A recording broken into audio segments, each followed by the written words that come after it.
What an obedient audience.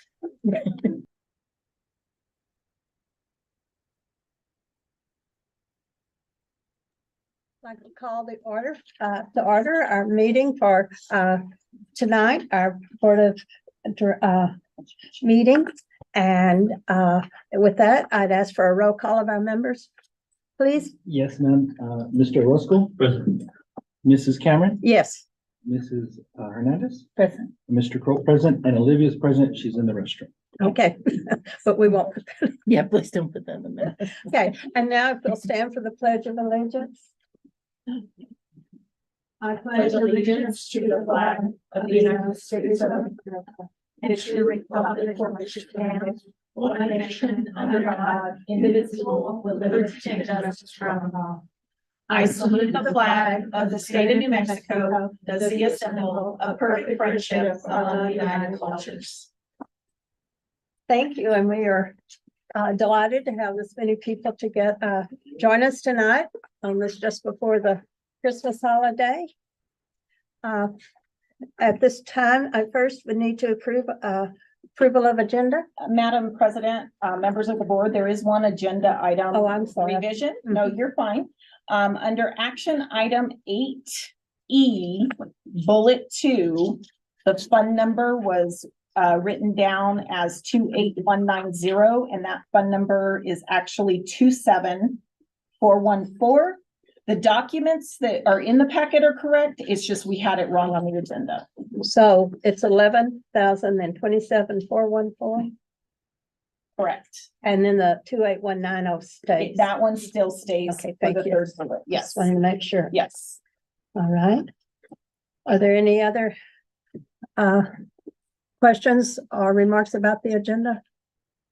If not, I would accept approval of the agenda. A motion for the approval of the agenda. I make the motion to approve the agenda. I'll second that. All right, we have a motion and a second. Would you call the roll, please? Yes, ma'am. Mr. Orozco? Yes. Mrs. Paez? Yes. Mrs. Cameron? Yes, Mrs. Hernandez? Yes. Mr. Crow, yes. thank you. The agenda approval passes. And now we're on number 5, public comments. And Madam President, members of the board, we do have 2 people that have signed up for public comment. The topic is transportation. We have Mr. Jeff Bolton, and I'm not sure who the other one is. It's that Deloitte Haynes, I believe. And you have 2 minutes. So Mr. Bolton, if you're ready to speak, your time will start now. I'll see if I can get it done in 2 minutes. Yeah. Thank you. Okay, my name is Jeff Bolton, lifelong resident of Deming, graduated '79, put 5 kids through this school system. Okay, so I'm a wildcat. Okay, I'm also, about 3 years ago, my wife told me, get out of the house, do something. So I decided, what do I do? My personality is I'm a papa. My guitar picks, they pop on them. I give them out to kids at all the gigs. I have 6 kids, 12 grandkids, and 6 great grandkids. So that is a part of my personality. I love kids. So I thought, yeah, being a school bus driver would be great. I love it. I enjoyed the first 2 years. This year, not so much, and I probably won't be back next year. Okay? Reason being, at the beginning of the year, I've always told my students, listen, I'm going to give you a grace period. Because I found out a long time ago that their parents aren't going over the bus rules with them. Okay? So I thought, okay, I'm going to give you 30, 60 days. I gave this group 60 days. I said, I'm not going to write anybody up for 60 days. At the end of that 60 days, I definitely had the need to write some people up. And once I started doing that, their bad behavior only increased. Finally, I asked my boss friend, and I said, could you pull my rear camera? Take a look, tell me what's going on. He calls me up at my home that night and says, Jeff, he says, you've got 2 students on your bus threatening to break your face. I'm like, you're kidding me. So he says, no. He said, I'm writing them up myself. So I said, okay, you're going to handle that. That should, in my mind, threatening physical harm to a bus driver, a teacher, or anything should be a suspended or expulsion offense. I know if they would have said they were gonna shoot me, you'd handle it a lot differently. But to me, I don't see any difference between being shot or having my face broken. After that, about 3 weeks later, You'll need to wrap up your. about 3 weeks later, there was an incident on my bus where a kid had a medical incident. And the kids on the bus, rather than tell me that there was a medical incident, stood around the kid and hit him with their shoes, videotaped him on TikTok, and didn't say a word to me that there was an emergency on the bus until they got off. Okay, thank you. 2 minutes, more than 2 minutes has passed. Does anybody have any questions? Thank you. Well, the Thank you only for- question I have is, where should this go to? To your office? To transportation in my Transportation office. in your office. Yes. So they'll set up a meeting if need be? I'm sure that's already been done, Yeah. but because there is personnel involved and there's students involved, there's public records that cannot be shared publicly. Mhm. And we are more than happy And I to didn't address mention it. any- So thank you. I didn't mention. Thank any you for your names or feedback. anything like that, okay? Thank you. But there is a lot more to the story. Mr. Haynes, you're Anybody next. who wants to reach out to me, I'll leave you my phone number, or you can reach out I to didn't know Brandon. I was, He'll I give you didn't my know I number. was Thank down for that. but You I didn't know was you a were lot signing more up? than- Okay, you have 2 minutes as well, if you'd like to No. say something. When I come back, I'll come before the board is. All right, thank Okay. you. All right, we're ready for the special reports. Okay. Well, actually, the special recognitions, because tonight we have some amazing people that we want to celebrate. Did Miss Gomez ever, did she arrive? Ah, there she is. I gotta put my glasses on and see the face. So, as we all know, we wanted to recognize publicly at our board meeting, Magali Gomez. She is the 2023 Milken Award winner. And we had a big celebration, and there were about 30 other people across the country that were chosen. Is that what they said the other day? And we just wanted you to come before us. We wanted you, the board, to be able to congratulate you. We have a small token of appreciation. It is not what Milken does. Because we have anti-donation clauses that we have to follow, so. But we know you, your team, and so many teachers in in the profession are just amazing, and we appreciate everything you've done. So if you would come forward, I know the board wants to congratulate you. Yeah.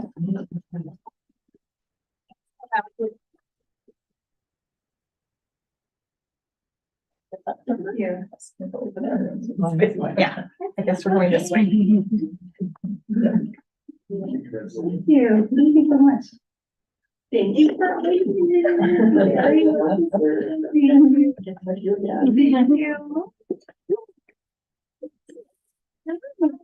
Congratulations. Over here. Yes. No, I know.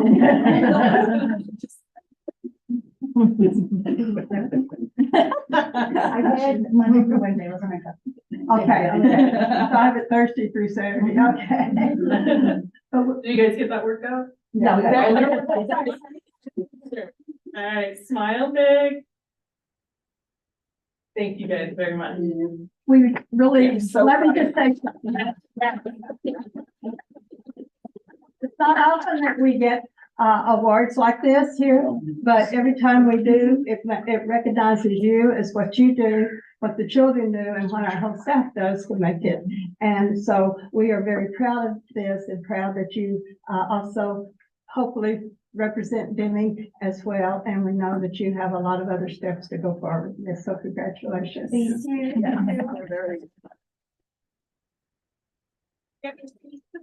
I do. I'm just kidding. I'm No, just but kidding. truly, it's a testament to what we do here at CPS, and I keep telling everybody keeps asking me, I don't know if you guys have like the survivor guilt, but then it's like the reward guilt. You're thinking, how did I get this? Because I've like literally done the same thing as my partner teacher, but I think it's definitely a testament to what CPS does, and if they ask me, how do you go above and beyond? I'm like, because Ms. Matt gives me like a lot of like directions.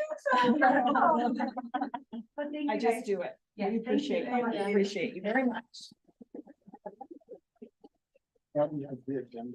Oh, yeah. Well, I just want to, if you guys want to stay up front, we have 2 more recognitions. Oh, okay. So the next one, is we have a New Mexico grads program in the district. And we have a newer teacher who was recognized as the new teacher of the year for the grads program in New Mexico. Because I want to read what they said. She integrates pertinent community partnerships into her grads classes, as well as encouraging the students to build their own community relationships independently.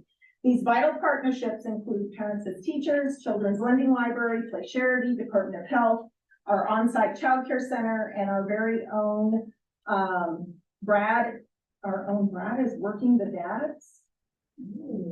Does that sound- mentor. Okay, so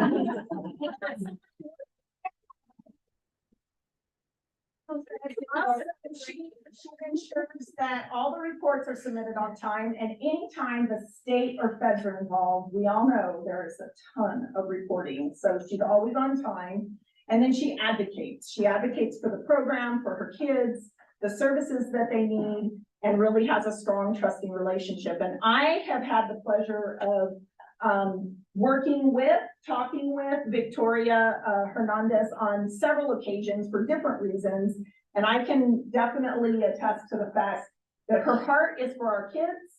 And I just love, that's why I love working for DPS, because all of our staff is so committed to our kids and making sure they're successful. So Vicky Hernandez, congratulations, you were awarded the grant. Come on.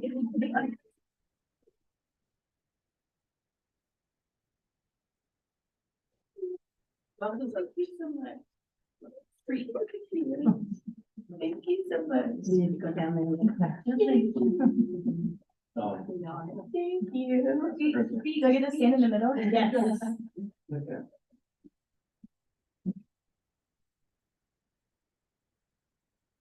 All right, smile nice with it. Thank you, guys.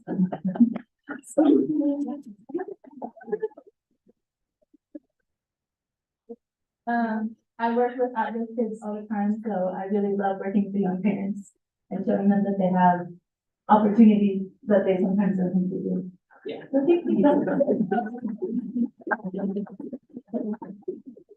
And then last but not least, in terms of our staff partner awards, tonight is Miss Amy Delaney Hernandez's last night as a board member. Sorry, gonna probably cry and make you cry. And I'm not a crier, so that's lots of people can attest to that. But I just want to say to Amy that you have been a stable asset to this board. You've been a sound of reason when we've needed it, when I've needed it. You've been a champion for kids. Everything you have ever said or done, you always look from the lens of what's right for the kids and how do we make sure they get access to the things that inspire them, excite them, and make them the best they can be. And so I am very, very grateful for that. And I think I could say the same thing for all our board, but because this is your last meeting, I get to say it publicly about you. And so we have a Charlie Charcuterie board. What is it? It's a Charlie Charcuterie board. With our brand, our growing champions, with your years of service, and of course, don't forget us. Yes. It's impossible to forget. Oh, right. Yeah. Is that a All right, last whole group. Okay. Photo together. It's really. And the kids made it. That's the other thing. Oh, that's Our carpentry class made it. They burned it, they designed it, they did everything. So Maybe I'll leave it. Uh-oh. All right, smile, big guys. Thank you. Thank you. Now I have to say. you have that right. You Okay. got that right. It's sure, don't steal it though. She'll come it with me. This is hard, right, Vicky? I know when Danny and I, because we were the ones that started at the same time, signed up to do this, we had this great vision of everything we were gonna be able to change and do it really quickly, and then there was COVID, and apparently Ed has lots of rules. So, it didn't all happen how we expected. And then we had 3 fabulous people come join the board with us, and a fabulous superintendent, and I think Vicky's absolutely right. Every single person on this board has the kids' heart and our staff's heart at the forefront all of the time.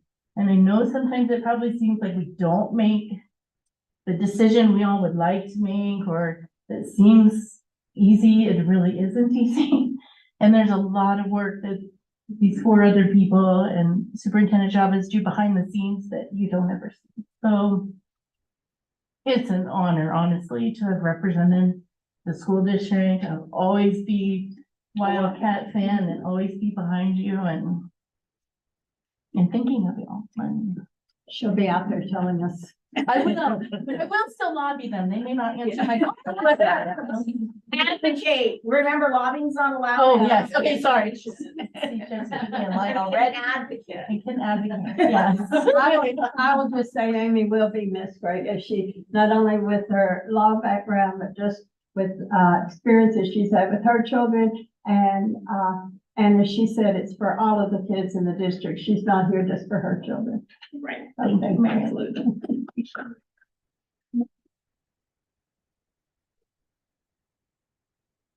But you have to stay through the whole meeting to get that back. Yes. Yeah, Olivia.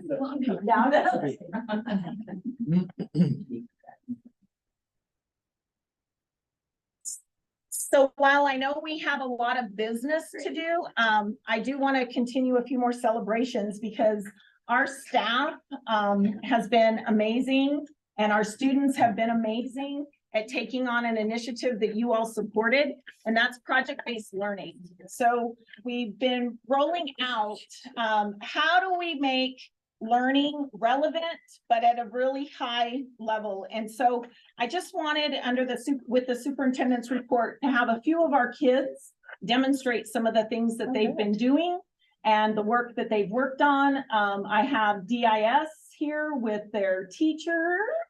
If you guys want to, Ms. Sandoval and Ms. Garcia, introduce your teacher and your student, and then let your student share what they, or students, I don't know if you have student or students.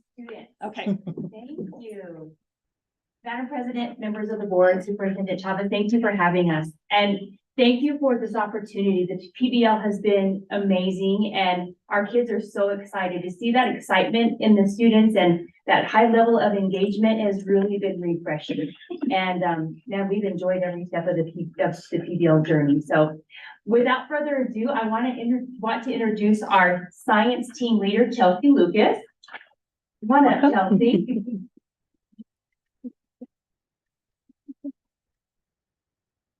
And she has 2 amazing young ladies that she's going to introduce and talk to you about their PBL. So we have Selena, Arna, and we have Aislinn.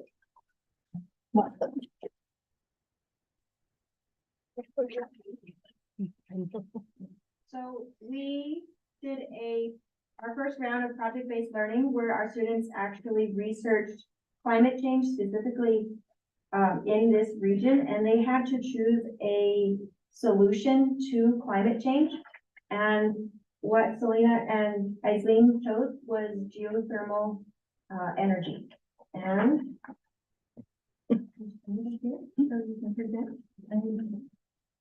going to sit in the middle there.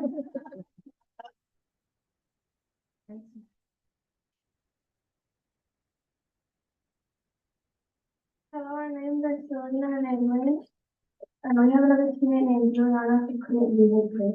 We are from Deming Intermediate School and are here to present our climate change poster. Climate change is when a climate in an area changes for a long period of time. NASA has recorded that it's been getting hotter by 0.15 Fahrenheit in the past 20 years. Challenges are with geothermal energy. The challenges are that it costs a lot to build a geothermal plant, anywhere from $5 million to over $2 billion The geothermal plant can release small amounts of greenhouse gases such as hydrogen,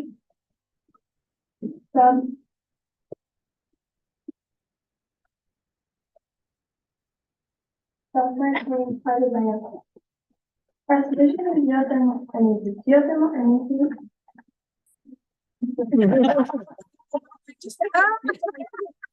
I know, right? Y'all are doing.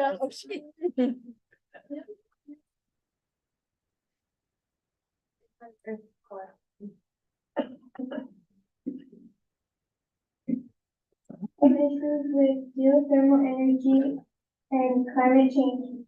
Greenhouse gases like hydrogen, sulfur, carbon dioxide, and ammonia. There are over 20,000 earthquakes a year and a volcanic eruption under the geothermal plant. Some of the benefits are it is a renewable, reliable, and environmentally friendly resource. It is usable in small and large scale areas and it has low emissions. Using AI to make pictures. We couldn't find the pictures when we used AI. And we saw the picture that we wanted to put on the poster.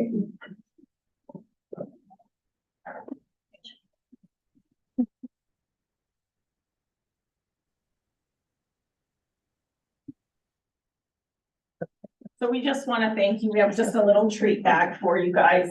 It's not easy. One of the things that we're really working to do is prepare our kids beyond school. We have a profile of a graduate that our community and people have given us feedback on. And one of those things is being able to present, being able to do research, being able to problem solve, and being able to work together in teams. And so that's the whole purpose of us really working towards this project-based learning, is to make sure our kids have those experiences in school so they're ready to be employed and attend college when they get out of our school system. So with that, I want to introduce our next a PBL kid, Ella, right? I make sure I get that right. Ella Baca.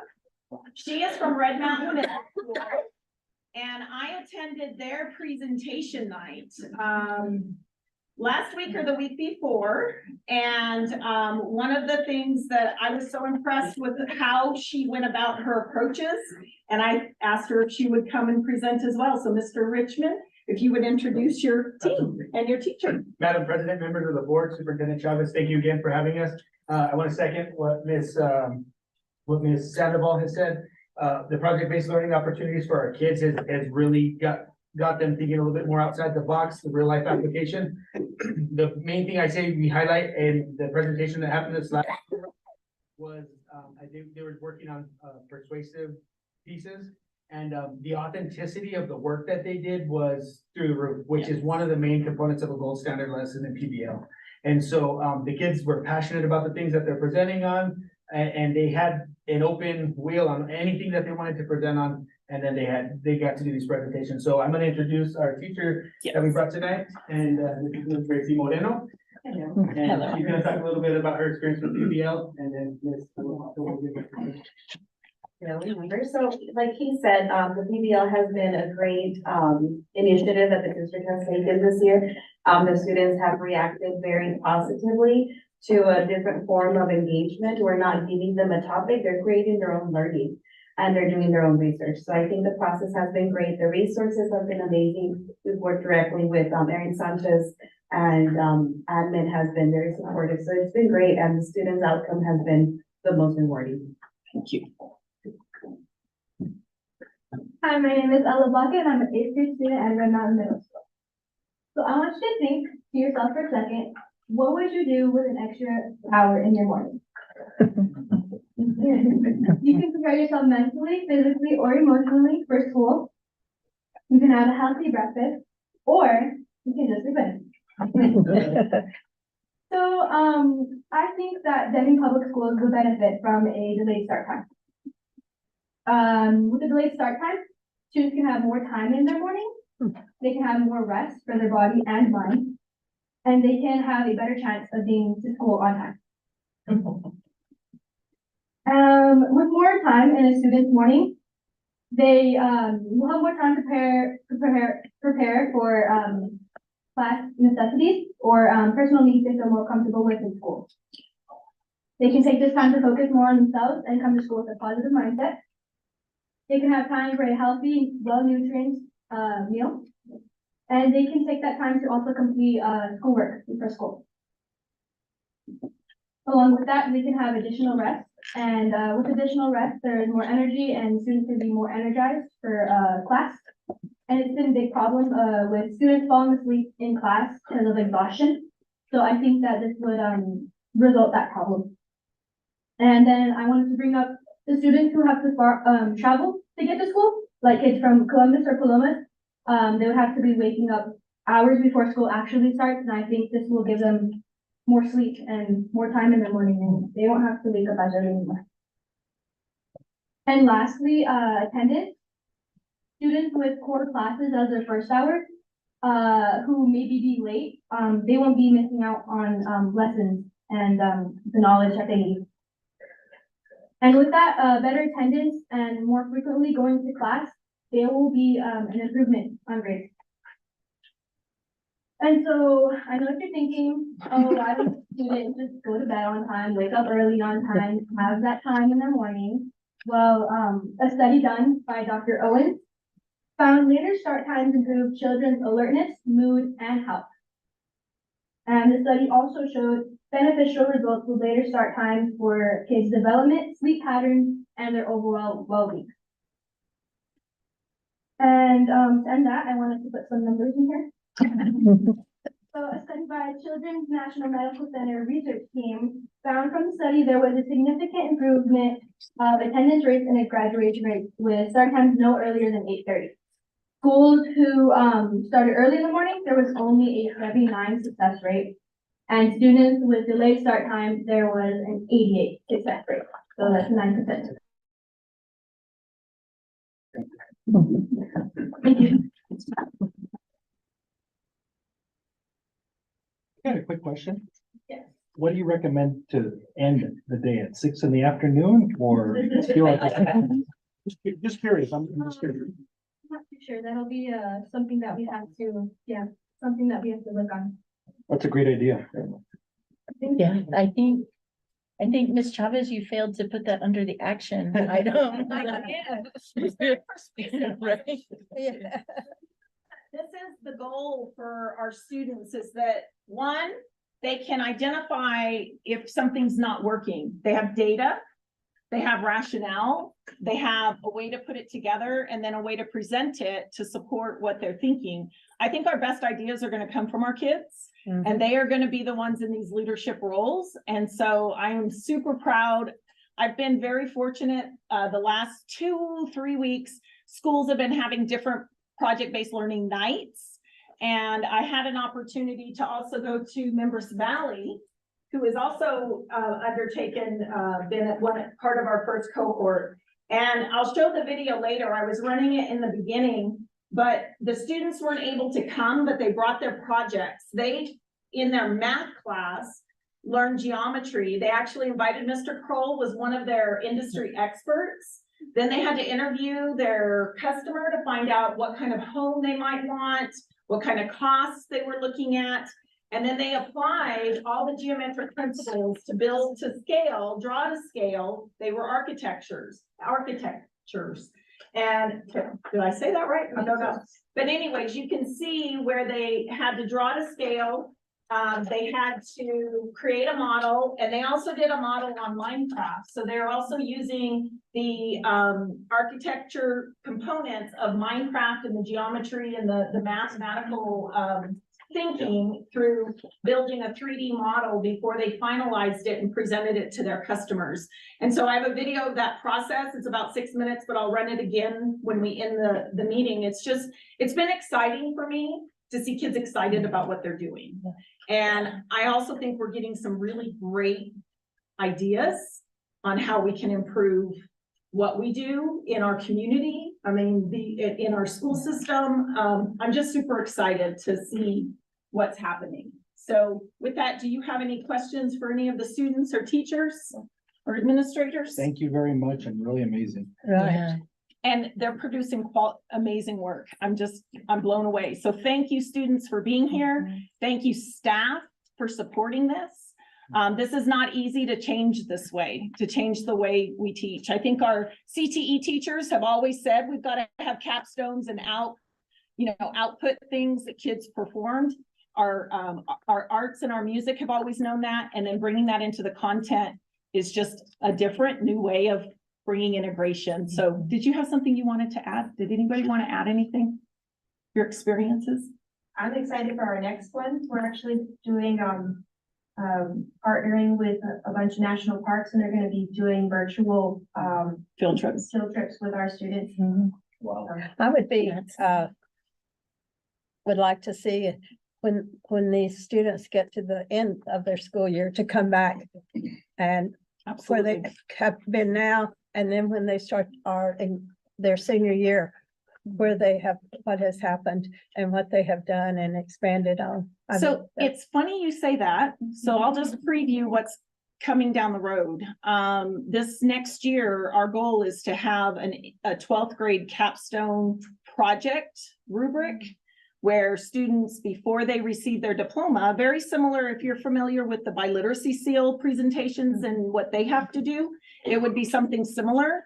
And it would be definitely cross-curricular, integrated projects that they would present their senior year, which then means, those transition years, we have to prepare them for that. So 8th grade would have a capstone, 6th grade would have a capstone, 5th grade would have a capstone. So I'm hoping that we're going to see that, and then the writing process, everything will just come together for them. And I know the results on the test we always think about the test, but I think if we focus on this, the test is going to take care of itself. And then also at an elementary level, the students are also very much engaged. As a matter of fact, the 3rd grade, their PBL is improvement for their playground. Yes. So they also use Minecraft, and they have to build a model, and they presented it to Mr. Ward, or to the main and I was one of them. Yes, and 5th grade got the opportunity to meet Dolores Huerta, go to Carcella Valley Produce, and they're making info videos on why we should sustain agriculture in our community. We're ready for And this those, is Nick, also when you're ready. elementary. Right. When so you're ready, we're ready. Oh, We love to see this stuff. they love their performance. Every month we have a board meeting. Every month we have a board meeting. We would love to demonstrate and have our kids show off what they're learning. If Love we it. don't see what our students are doing, sometimes we kind of get divide on that. So it's always, to me, to see students in the different areas and what they're doing and how things have changed, and whether we like it or not. I'm the oldest, but some of us others down here have gotten older too, so. So with that, does anybody have anything else? I was just gonna get us started on the official stuff we have to Oh, do. do we have to? Yeah, we have to. I I'm like that sorry. better. I know, me too. Me too. Me too. I would much rather do that. But students, again, parents, thank you so much for bringing your kids. Teachers, thank you Yes. for being here. There's water and some snacks at the back if you guys want to grab something before you leave. And with that, do we have anybody from NEA Deming here to present? I didn't see anybody I come don't in, but see I it. just want to make sure. Okay, so I guess we don't have an NEA Deming report. And so, Madam President, members of the board, we're on reports item D, and we have Ms. Treviso is here to provide some updates on transportation. Let's get it.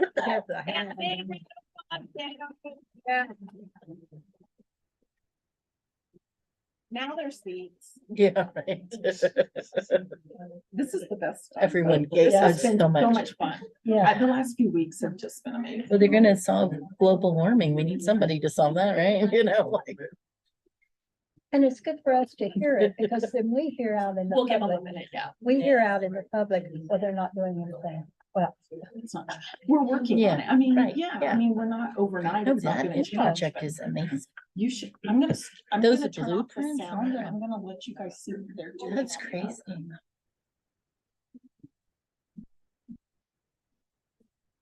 Ms. Treviso, we talking using this. Okay. probably. Good evening, Madam Yes. President, members of the board, Superintendent Chavez. What I'd like to do is first of all, thank you so much and congratulate you on completing the semester this fall. It's truly wonderful to be able to kind of end the year and knowing it's such a positive note. I also want to congratulate, board member Hernandez on her service. Thank you so much. But one of the things that I always think about, and it gives me an opportunity because I have a podium, so I'm going to talk. is I really- We have a 1 minute. 1 minute, you get 3. It's really, really wonderful, and it's always been my philosophy that, the work that we do in education is three-pronged, right? And really, it's about the work that the board does, schools do, and that the community does. And when all three of those are aligned, really amazing things can happen. So thank you so much for your service and your time, especially for this semester. But before we get into the presentation very specifically, and it's really a report for transportation, I wanted to kind of frame some of this. While this presentation or report really is going to address some of the things that we're looking to do, I really want to frame it in the sense that there's no arguing that COVID has touched education in a way that it's never been before, right? There's not an aspect of that that has not been affected. Our facilities, transportation, what happens in the classroom, teacher retention, all those different things, the experience that students have over that time. And even with that, with all the challenges that we've experienced, the challenges that we have with students, it's still an honor to service our students and our families. And what we try to do is, as we work in parallel, we try to do that to continue to earn that, right? As the adults in the situation of the work that we do. So a lot of the things that we're going to see in the presentation and the report on are things that we're trying to do to change that, because the dynamics of what we see across the district once again are different. So a lot of the action pieces we're going to speak are related to things we've done before, but they're also things that we're trying different to try to truly address the things that we're seeing. This won't be enough time. And what I invite the board to do and be willing to participate is, as we get into the spring, is a much deeper work session. So we can really unpack the challenges, so we can really seek to understand first what's happening with our students, what's happening with staff, what's happening in homes across the community, so we can really understand kind of the different components of that. So with that, like I said, it's not all, but I'm going to turn over to Mr. V so she can kind of go through these different components, right? Thank you again for your Madam President, members of the board, Superintendent Chavez, thank you for this opportunity to present today. Like I mentioned earlier, they told me to keep it brief, one-page summary. I took advantage of the front and the back. Yeah, right. There are a lot of things happening in transportation. And although today was a rough start to the meeting, I do want to highlight that there are a lot of very positive things going on in transportation. We have not great staff members, not only in the transportation department, but within all of our schools. We're partnering with all of our schools, administration, staff. We have amazing bus drivers who really are looking out for the best interests of our students and trying to put the students at the forefront. Now, do we have challenges? Yes, we do. And like Mr. Parker mentioned, this is just doesn't even cover, the beginning of what we want to talk about. But I thought it'd be a nice way to kind of get started with that. And I'm going to go pretty quickly. You have everything there in front of you. I want to start with the amended contracts, which is an action item on the agenda, so we can go into more detail. You do have a spreadsheet that shows by category more information for these amended contracts. But in a nutshell, this is for the additional 2 buses that we have deployed to the port of entry to help with the increase in ridership down there. Even though we're going to talk about the slight decrease in ridership in town, it did increase at the port of entry and in Columbus. And that's what these 2 buses are for, is to help us with that. So bus 15 is an M&T bus. And so through this amended contract, we've added 7,920 miles per year. And then bus 5 is Haynes bus, and that adds 280 miles per year. For M&T, it's an additional $18,656 per year. And for Haynes, it's $22,825.80. Again, that just covers the additional miles to the port and back to get our students there. Like I said, we can answer more questions if you'd like later once it's presented as an action item. Now, some of the challenges that we are facing is activity driver shortage. Normally, we have 3 full-time activity drivers. Currently, I am using 1. Okay, we are recruiting for another full-time position, and I will have another one of our activity drivers come back on in January. He's been out since about October. That's gonna help tremendously. Normally, we have about 3 sub-activity drivers in our pool. Currently, we have 1 that is able to actively take on some of our trips. So that does put a burden on our activities, our field trips, and we're having to contract out to, our local contractors. So that adds a lot of pressure, a lot of stress, not only on the department, making sure that we don't cancel any trips. We want to make sure our students can take advantage. Luckily, up to this point, knock on wood, we have not had to cancel 1 single trip because the contractors have stepped up. So I do appreciate their efforts there. Route driver shortages. So we are fully staffed as far as CTS. We have 2 route drivers for sped, but the contractors are experiencing shortages in drivers for the to and from routes. Now, that puts a strain on them. Each contractor has some sub drivers, and then they are fully certified themselves to drive. They are finding that they are having to drive a lot more often. And so anytime I go to call, if I need their support, my first question is, are you on a bus? And yeah, okay, call me later. And so, whereas in the past, we've been able to kind of, all 3 of us get out and monitor sites for bus loading and unloading. Right now, it's me, or, you know, if they're on the bus, they try their best to help as best as possible. So those are some other strains that are we're seeing in the transportation department. New transportation staff. My luck, I come on board, been in there 3.5 months, right? And I leave my transportation specialist, my receptionist / assistant to help with referrals and with all of the maintenance and all of that. She's out on leave and won't be back probably until January. But luckily, we were able to replace her transportation specialist. We have an amazing experienced. She had 20 years of experience coming from out of state, who has been able to plug in and just kind of adapt to our ways. And so, but nonetheless, those are growing pains, you know, and challenges that we're having to face. And the increase in student behavior, like Mr. Parker framed for us, there are a lot of student behaviors that we're seeing that we have normally not seen in the past.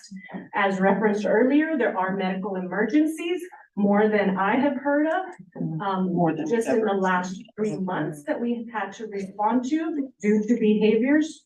We, you know, we can go more into detail in our work sessions about what you know, those are and how we're handling them, but that is something that we are experiencing. We're working with the bus drivers to make sure that we have the appropriate responses. For example, the referral writing process, just trying to go through and make sure that we're specific, that we are quick to turn referrals around, that they're evidence-based, that we're firm but fair, and that we're able to provide evidence through either camera footage or witnesses to kind of help support in that area as well. We're reviewing and reminding not only the drivers, but administrators, parents, and students of the board approved discipline plan. So you all have approved a plan that we have to follow when issuing consequences for our students. And so you can imagine what a challenge that is to go back and make sure that we're abiding by that to move forward the way we need to. We want to try to create some consistency in this area. And this would probably be the biggest challenge that we have. And we're looking to try to improve all those efforts. Even coming back and maybe approaching the board about revisiting that discipline plan to include some tougher consequences for any drug related or fights or things like that that we see on our referrals. So may I just interject right here, Ms. Trudy, so that as she's quickly going over these topics, if there are topics we can do work sessions on that you have questions about, there's no way we can cover it all here. But I know, Mr. Orozco, you brought up that you wanted to start looking at what's going on with transportation and So if there's topics we can start doing work sessions on, like right before a board meeting, that we just focus on specific areas, please start thinking of those and we'll make a list and then we'll be ready to start doing that in January with you all. That'll be good. And so we don't only want to report the challenges, we want to kind of say some of the ideas that we have to move forward and come up with some solutions. We're looking at doing some safety and some discipline presentations at each school site with students. That way they see admin, maybe even having district level admin there to kind of reinforce that discipline plan and remind students. We're hoping to do that here when we come back in January, to kind of get a fresh start and highlight maybe even some reward systems that we are actively trying to gather ideas from our own drivers to say, okay, what would you like to see happen if you were to highlight good student behavior, kind of like we do in the classrooms or in the school sites? How can we go about this? And we have gotten some very positive feedback, which reassures me that they have our students' interest at heart. So they're. Can I ask a question? Do we go over the rules with the kids? Yes, and so So before. when do they go, at the bus or at school, or when do they go over that? So it's, there are some rules and guidelines for parents and for students. We used to hand that out, and right now it's currently being done electronically through Infinite Campus. And so what we've asked our drivers is to go over those rules at the beginning of the year and as much as they need to in the bus with, kind of like in the classroom with their students, and try to keep those rules concise, brief, and remind the students consistently. So those are some of the efforts that we're trying to do now too, is create that consistency. Bus monitors, that was one of the things that when I first approached Mr. Parker and Superintendent Chavez about some of these challenges, they did not hesitate to approve 2 bus monitors that we could use. So currently we have full-time employees that are already in either a classroom as a classroom EA or at a school site, and they take on some extra hours in the morning and in the afternoon, and they jump on a bus. So based on data, we see there's a lot of referrals coming through on a specific bus, or if contractors request that assistance, we try to put those monitors on there. Now, we wish we could have monitors for every bus, right? But Yes. it's on our wish list, and hopefully with time, we can look at ways of getting that done. Let me see, what else? Surveillance equipment. So our buses are equipped with front and back cameras currently. They're black view cameras. Through working with Mr. Parker, we're looking at another source for live feed.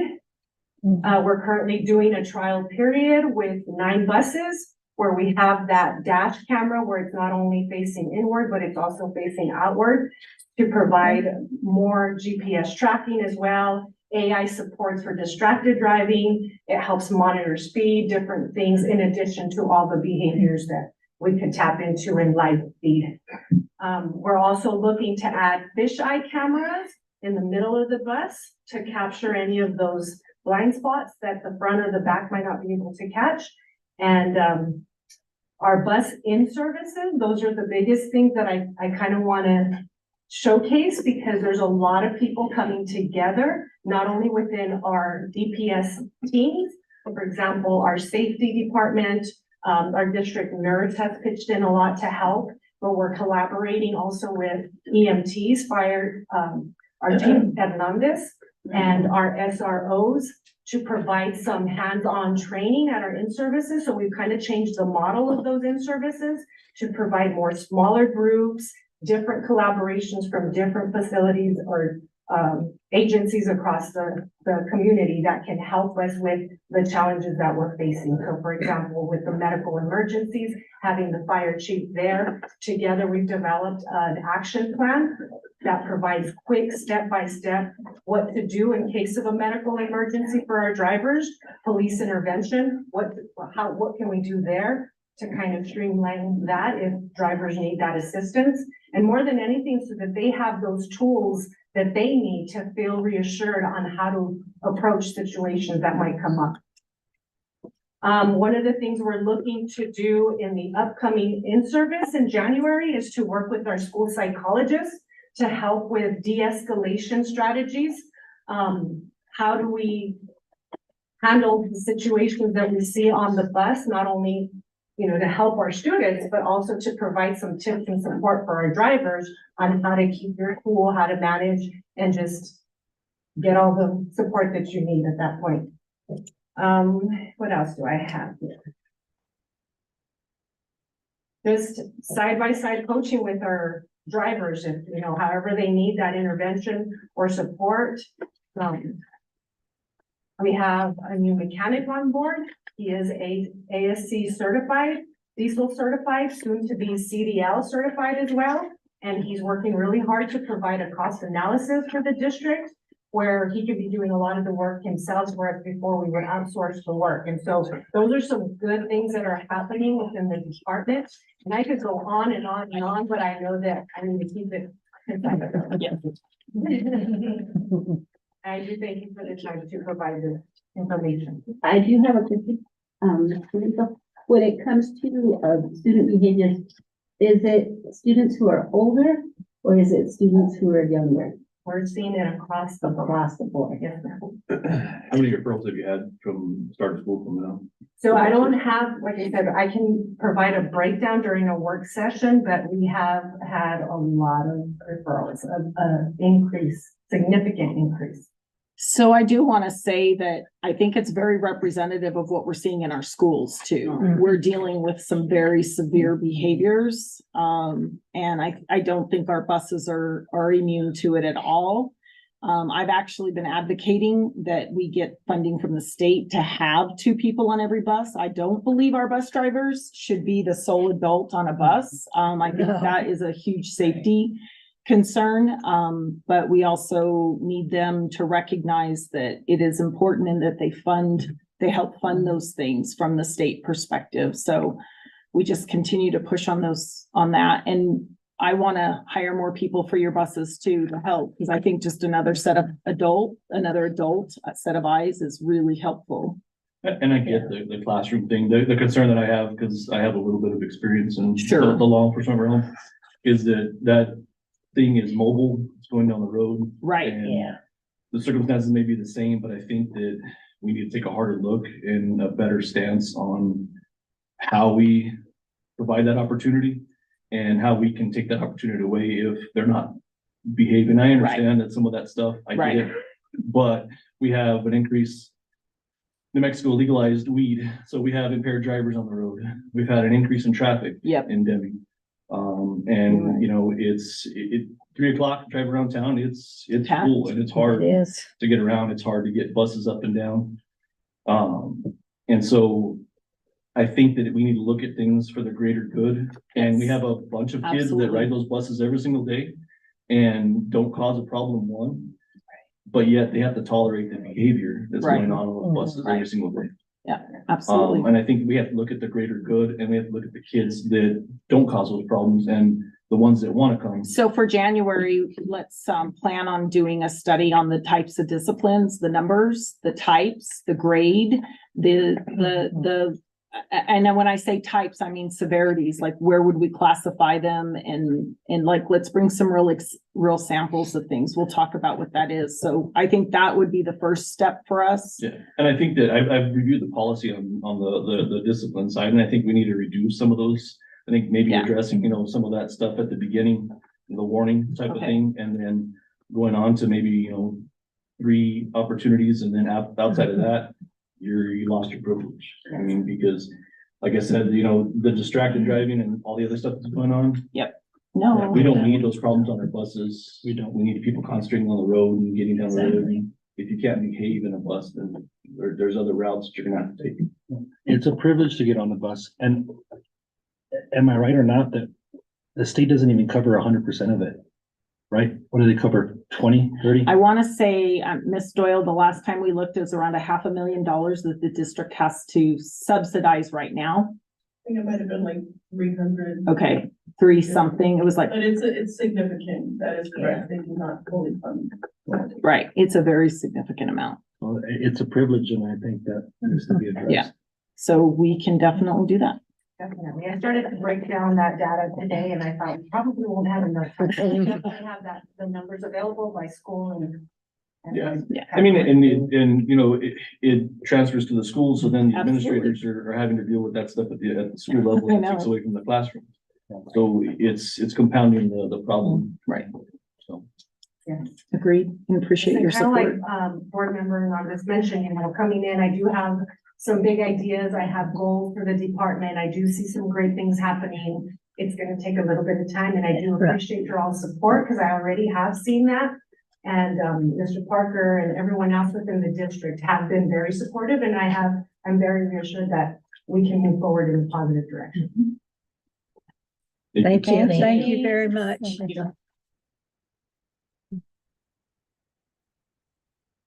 So, Mr. Parker, were you gonna introduce the construction? I know Mr. O is here to also present.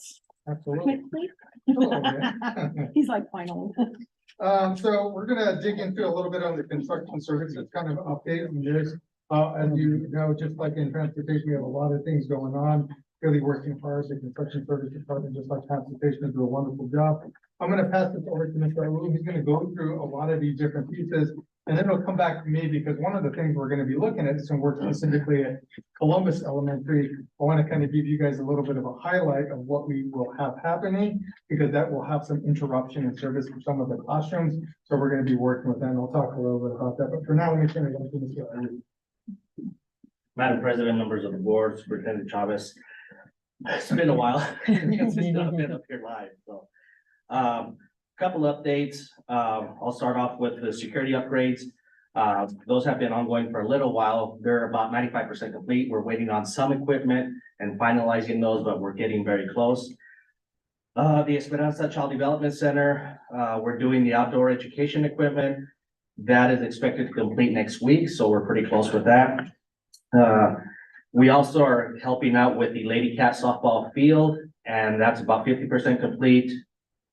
I'm gonna present on the CES proposals for admin Cody and Smith a little bit later, so I'll leave that for later. But my little school, we received, actually not received, but we did the pre-proposal meetings today for my little school. We actually had a pretty good turnout as far as contractors. We had 4 general contractors show up, which was good. We'll be receiving the proposals at the end of January and hoping to award, we'll bring this to you in February for board approval, to award that in February and possibly get started in March, April with construction. Okay. Memorial, the same thing. We had the pre-proposal this morning for the re-roof and the HVAC upgrade for Memorial, as well as Columbus. And again, we had 2 or 3 general contractors that showed up, so yeah. That's good. Columbus, I'm not sure how much you want me to expand on Columbus, or if you wanna. I can talk a little bit Yeah. about that, because we're just, but you want to talk a little bit about what we did today for the meeting? The 3-day meeting for Columbus? Yeah, Yeah, you want to talk? I'm lost. So I'll talk a little bit about that. Right. Yeah. So for Columbus Elementary, we're gonna be looking at replacing the geothermal unit with the HVAC system. And part of that is gonna require tearing apart classrooms in the ceiling, right? So we're gonna have to remove the grid and do a lot of work with that. Right now, in that, where the proposal is asking for about 2 classrooms, Thank you. 2 classrooms at a time, to be looking, and what that'll create is we have to be temporarily located. Right, so we're gonna be working with the school, the administration, to develop a plan of how we can temporarily move these classrooms around to allow the work to happen, and then they can be moved back in. So that's a lot of the piece, but as we get ready to do that, we wanted the community to know, because once we work with the contractor, once we select one, we'll start to build that plan in, we'll go to the school, have conversations with all the staff, and have something really solid in place, because we will then have to be sharing that with the community. This will be happening in the spring, so we have a lot of different things going on in the spring, including testing and other instructional pieces that are really critical. So we're going to try to work around that. The other component is we do recognize that moving our kinders and our first graders around is a lot more challenging. So we're going to be working with the contractor, possibly how can we not have to move those around, push those more for work that's going to happen in June and July. So just, we wanted to kind of give you an update of what's coming, because that will probably be the most intrusive of what's going on. Some of the stuff we're going to be doing at Memorial, is gonna be rooftop, we're gonna be replacing, but we are gutting that geothermal unit. And then we're putting in a whole new system, so that it's gonna be pretty intensive.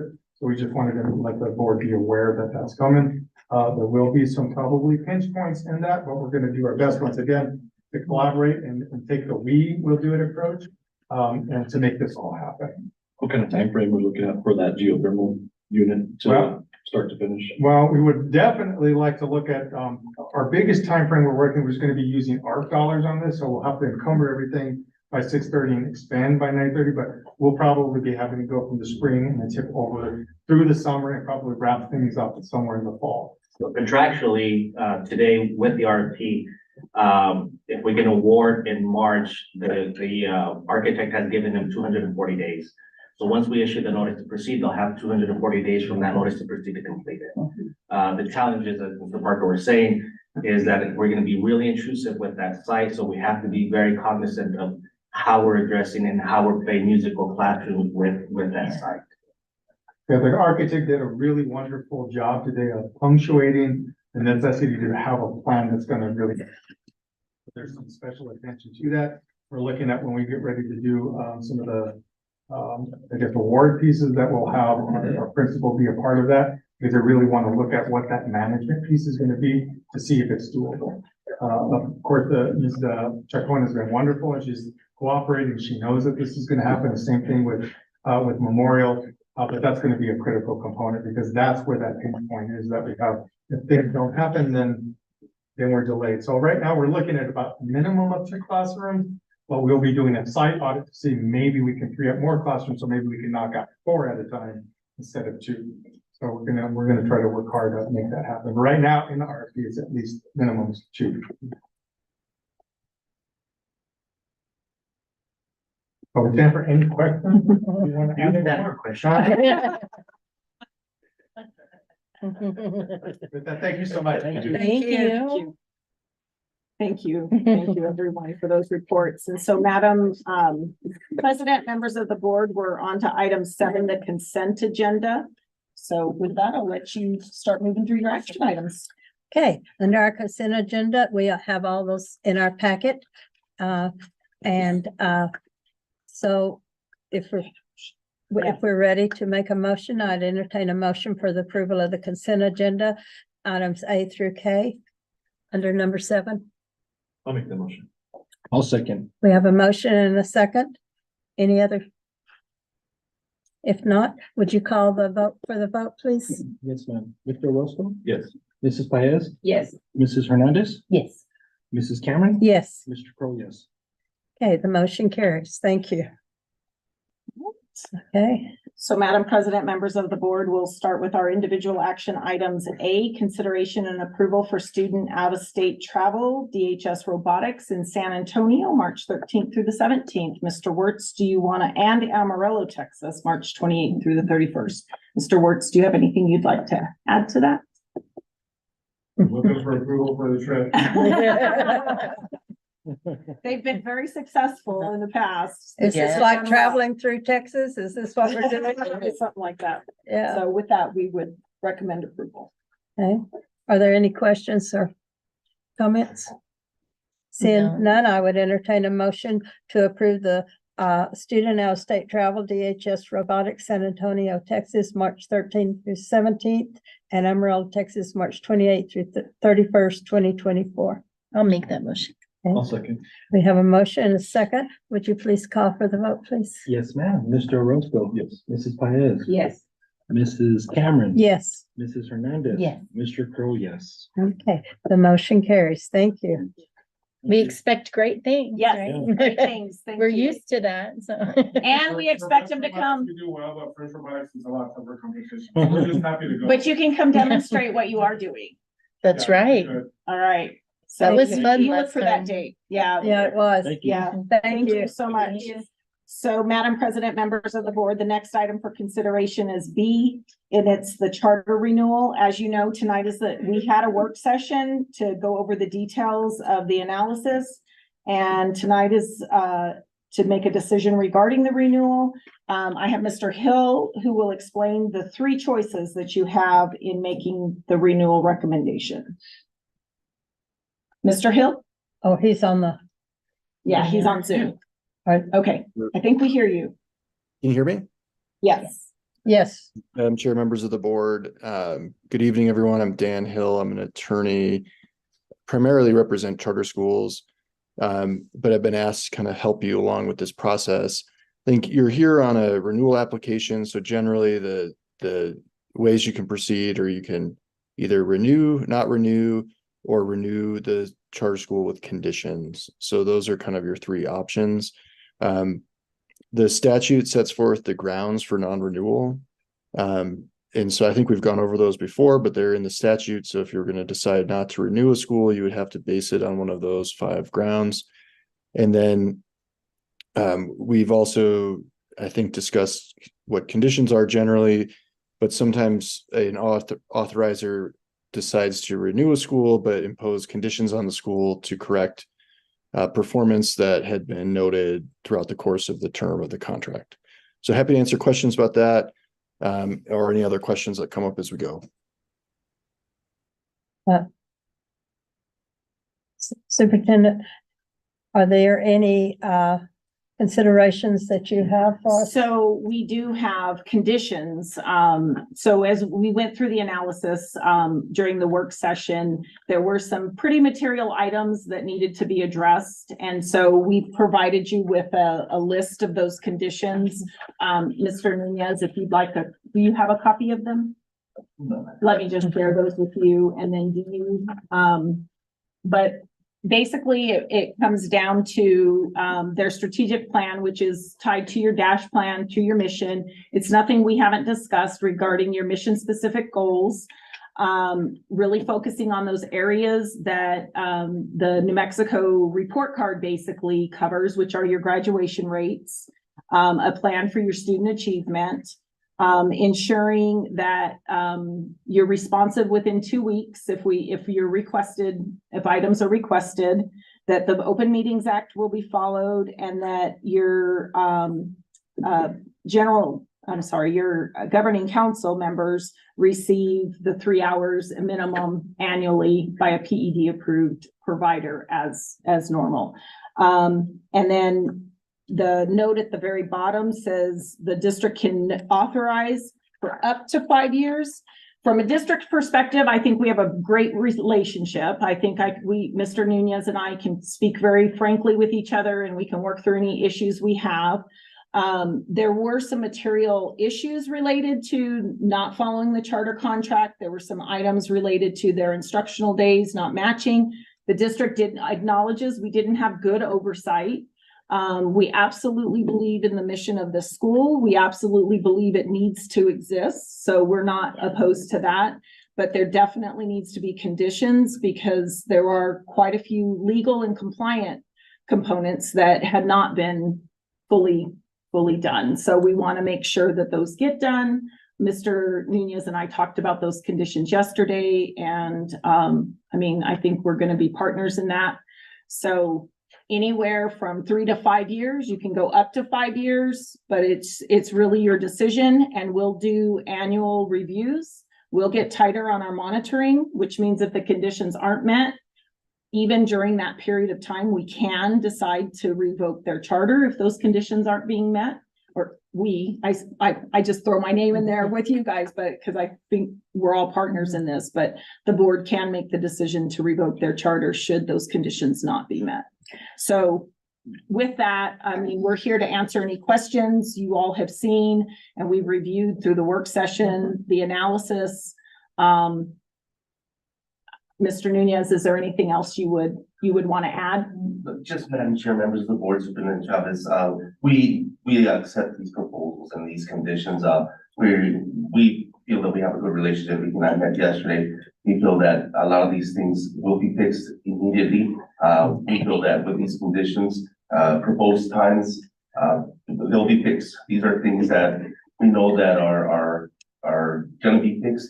So we ask that you accept our charter with conditions, and we would prefer if you get a 5-year with conditions, simply because for data purposes and everything, 3 years would be a very difficult thing. That means 1 year, then we're preparing for another. When we will only have 1 year of data to review and present to all of you, and then we start the process again. We feel that it's a 5-year with conditions, again, with the district support, and we will meet those challenges. So we're at your mercy, and we hope that you can consider giving us 5 years with conditions. I have a question. When you mentioned that if we're not meeting those, you will work to get them done.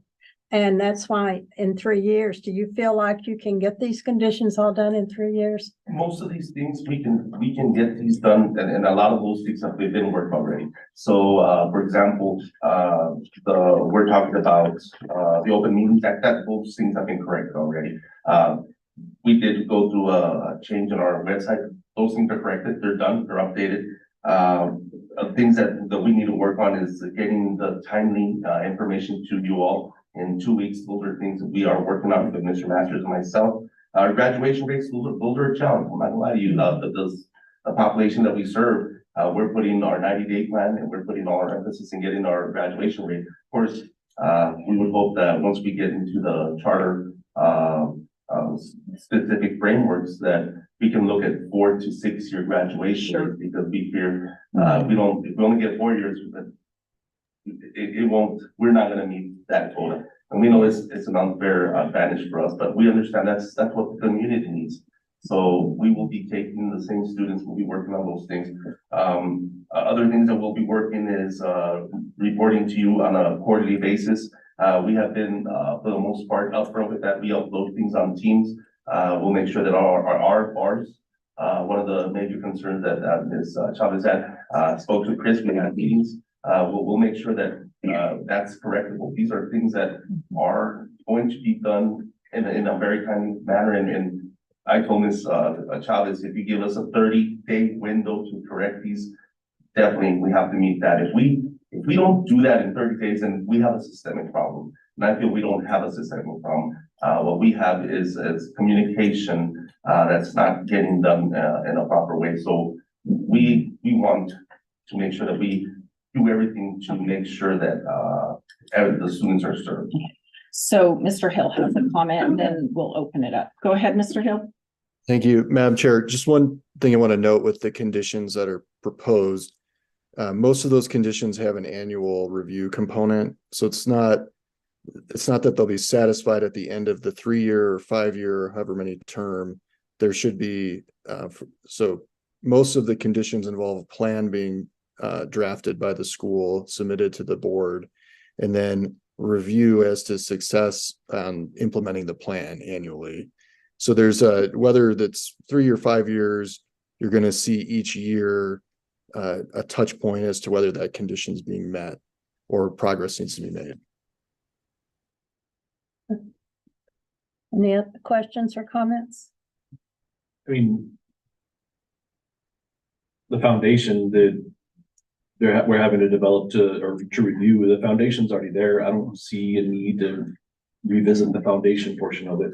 I think that the 5-year would be fine in that we have the conditions set, and then if those conditions aren't met, then we still have the same avenues versus 3 to 5. It's just we don't have to revisit that foundation again in 3 years. We have the 5-year. That's my take. Okay.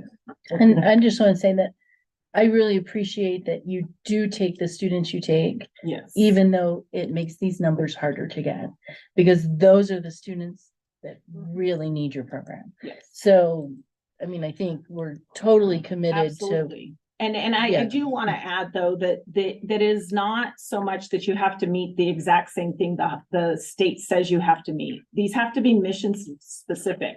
So your mission has to drive your goals, and your outcomes need to match all of that. So if you say you can do X, then do X. It doesn't necessarily, it may still not fully meet where you're at there, but you've got other parts to your story to tell, because that's your mission specific goals based on your strategic plan, your dash plan. All of those are all tied together.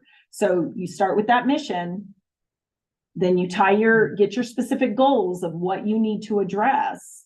And then that's what the metric becomes. And as far as we're concerned, we know you may still have an MRI rating or that sort of thing and be under the microscope, but it's the growth and it's the other data points and story that you can tell. And that's what's not really been present, is the holistic look at what your school is doing. And so moving forward, I'm fine with that. If you guys want to do a 5-year, I would say, well, we can't do more than 5. However, we need to have the conditions included in that. Yeah. I want to move on, so I think we need to make a motion that we give them a 5-year. That's what I'm gonna say, and the conditions. With the conditions. With the conditions, and I think it's fair. Okay, so there's your motion. Yeah. You got it. Okay. You Now said call it. for the roll. Okay, would you take the account, please? Yes, ma'am. Mr. Orozco? Yes. Mrs. Cameron? Yes. Mrs. Hernandez? Yes, Mr. Crowe, yes. and here's Miss Pam.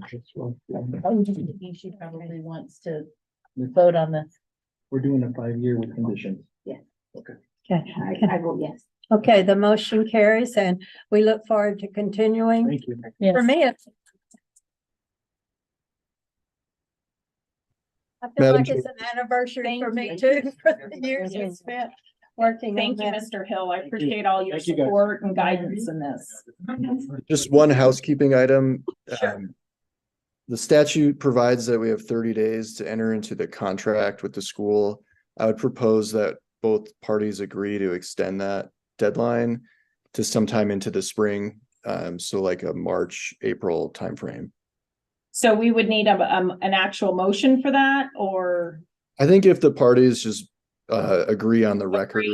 are you, okay, agree on the record? Absolutely. Okay. So why do we have to do to the spring? I thought it was done. No, so there is so much involved in this, Okay. legal wise, but I mean, from the statute that's in place. So it's approved, but now we have to write the contract that goes with this, with the conditions. And so there might be negotiating points. So you will be approving the contract in the spring. Bless you. I like the idea of 5 years because there's a lot to do. There's rather than try to rush, we want to do it because as we've done before, we want to make sure this is successful. And Yes. as I've said before, I was kind of a liaison there, so I have it in my heart and I want it to be the best for the students rather than us rushing just to. So to I get just it. want to verify that we're on the same page, that we can go up to 90 days. You guys are good with that? That is. Okay, yes, yes, I just agree. want to make sure, okay, to get the contract in place. All right. Any other questions? Okay, we need to. Okay, so Madam President, members of the board, we're on action item C, the amendments to the transportation with Haynes and M&T buses. And I believe Ms. Treviso spoke to that earlier and we'll just quickly stand for any questions. Yes. Okay. Those are the port of entry buses that we added, correct? Okay. Plus 5. Okay, Both of those buses are going to the port of entry? Yes. Why the discrepancy in mileage? So, I can let Mr. Hayes kind of speak to that, yeah. For bus 5, it does have an in-town run on top of its port run. And in the distance, I'm not sure how M&T run on their bus, but ours does have a few more miles from the port to where it stays overnight in Columbus. Okay. So and that's usually, a couple miles a day to add up over that 180-day school year. Okay. No, it was more for, you see it on paper and they're going to the same place, but there's different mileage. So that was a question. thank you. Thank you. I make a motion, we approve the contract between Haynes buses and M&T buses.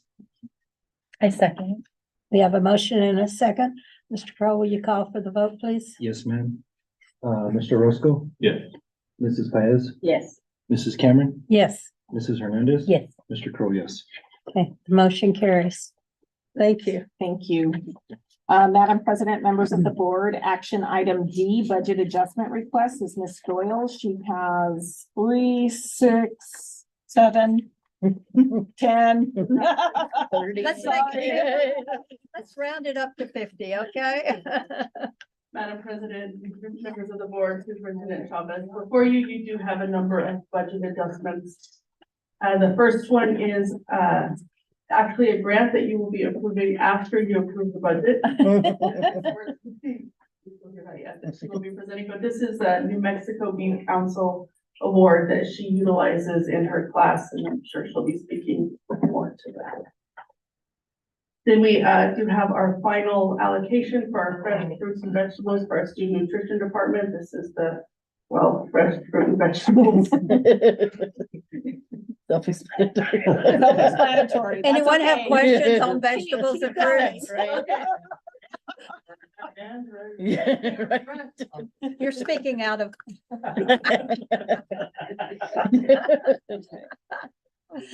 Guys, it's not that Almost late. there.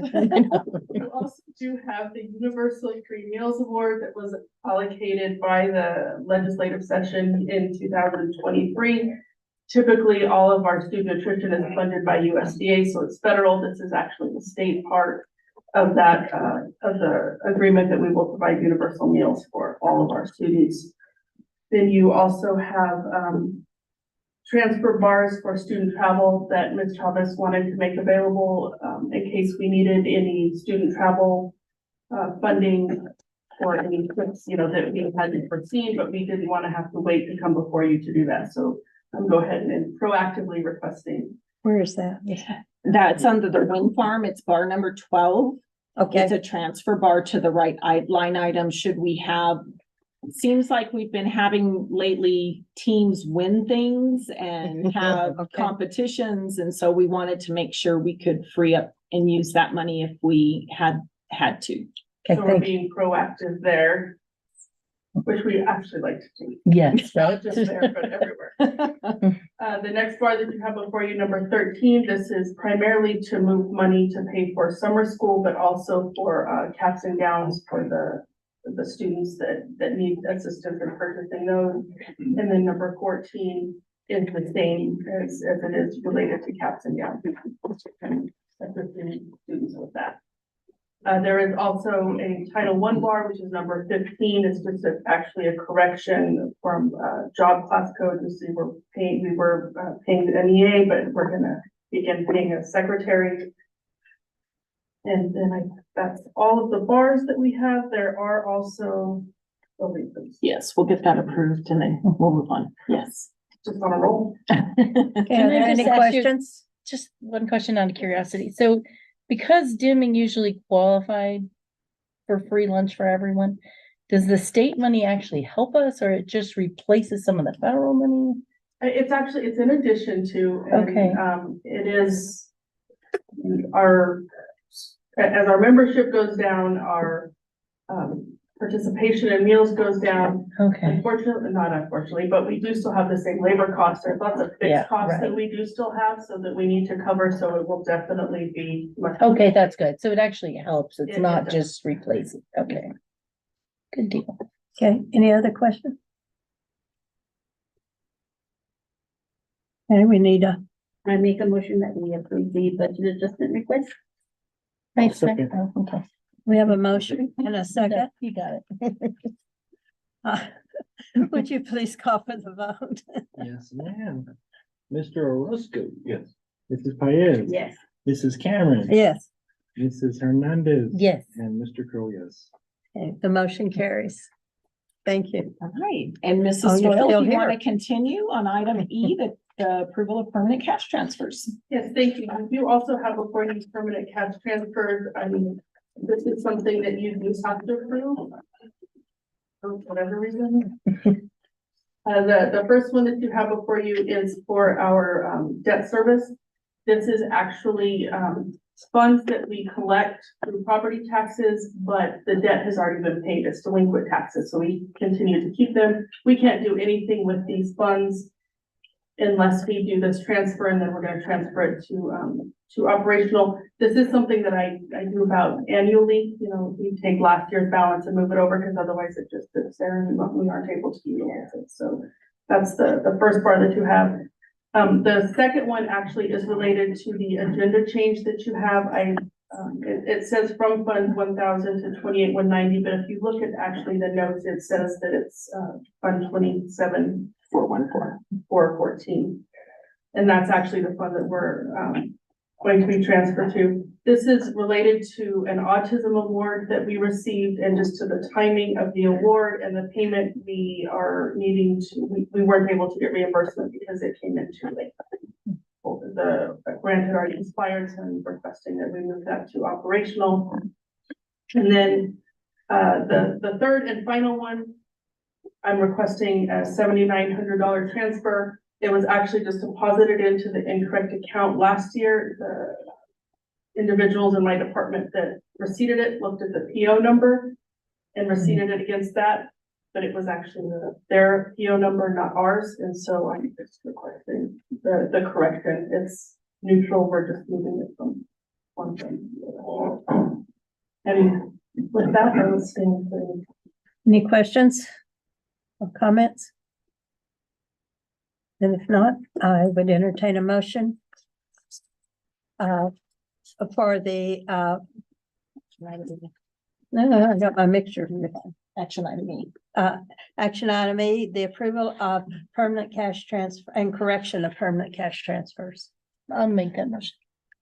I'll second. We have a motion and a second. Would you please call for the vote, please? Yes, ma'am. Mr. Orozco. Yes. Mrs. Paez. Yes. Mrs. Hernandez. Yes. Mrs. Cameron. Yes, Mr. Crowe, yes. motion carries. Thank you. Now, Madam President, members of the board, action item F is the New Mexico Beef Grant. Ms. Wertz, do you want to share what it's about? And then they can ask questions and vote on it. I will.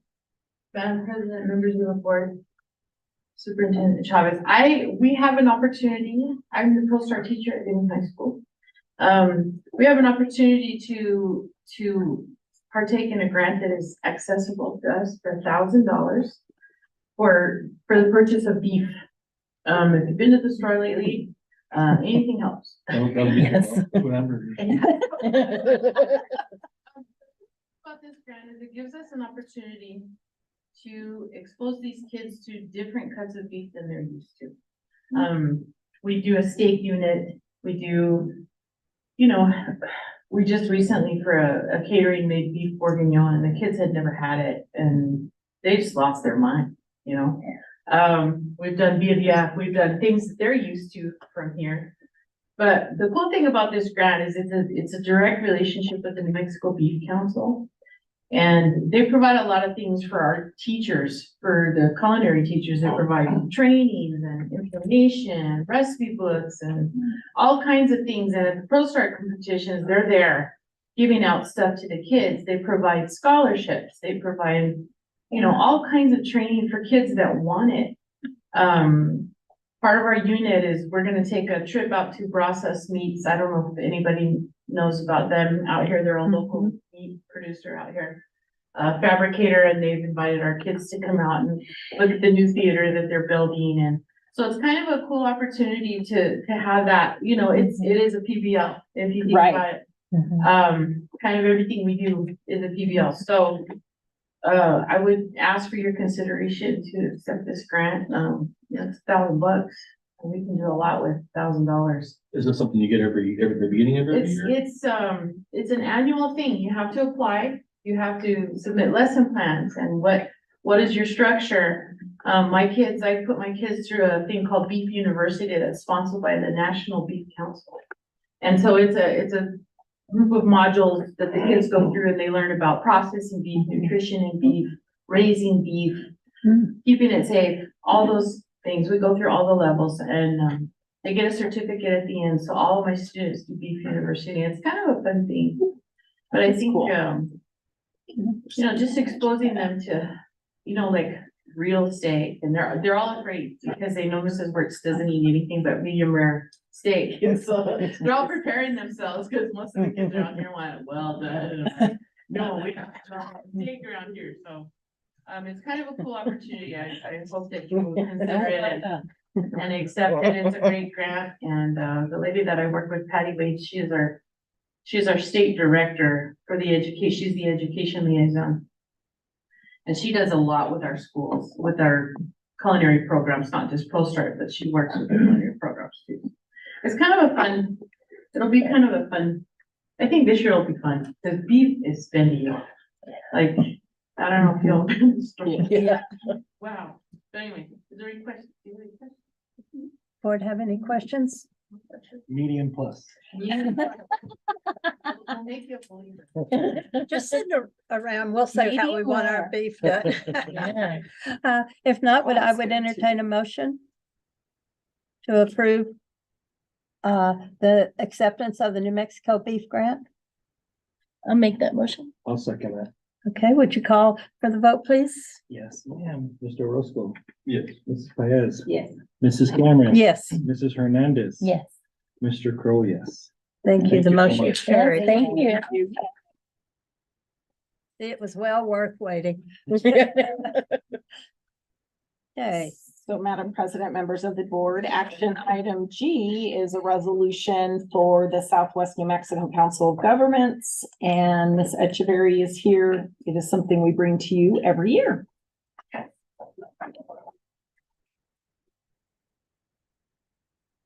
Madam President, members of the board, Superintendent Chavez, before you is our annual agreement with the Council of Governments. The Council of Governments is a great resource for us when it comes to different things up at the legislature. Also with research with grant funding, they help out quite a bit. And so I do ask that you will consider approving this again for this year. And I would be more than happy to be the liaison for Deming Public Schools again for the board. And I'll stand for any questions. any questions? So they help us with the legislative, is that what they do? They give us the information? and stuff? They do, they give us quite a bit of updates. I don't know if any of you guys are familiar with Priscilla Lucero. She is their executive director. If you go around to the state, everybody pretty much knows Priscilla because she's been around for so long. And so she gives us a lot of insight of different things that are coming through on funding or different policies that may be going on up there. And so she's just a great resource to have, and they've always been, anytime that I've needed help with anything, right away, they've always been there for us. And I think the charge is very reasonable. Considering what most people would charge, yeah. Any other comments or questions? Would someone like to recommend the approval? I make a motion that we, for the consideration of approval of agreement, and the SWNM, Southwest New Mexico Council of Governments Resolution 2315, ratifying the same agreement. Okay, I'll second. we have a second. Would you please call the vote, please? Yes, ma'am. Mr. Orozco. Yes. Mrs. Paez. Yes. Mrs. Cameron. Yes. Mrs. Hernandez. Yes. Mr. Crow, no. All right, the motion does pass. Okay, Madam President, members of the board, action item H is also an approval. We're recommending approval for a grant application for our kitchen equipment. Miss Echeverry worked on that grant for us. I guess I sat down. Before you is a kitchen infrastructure and equipment grant application.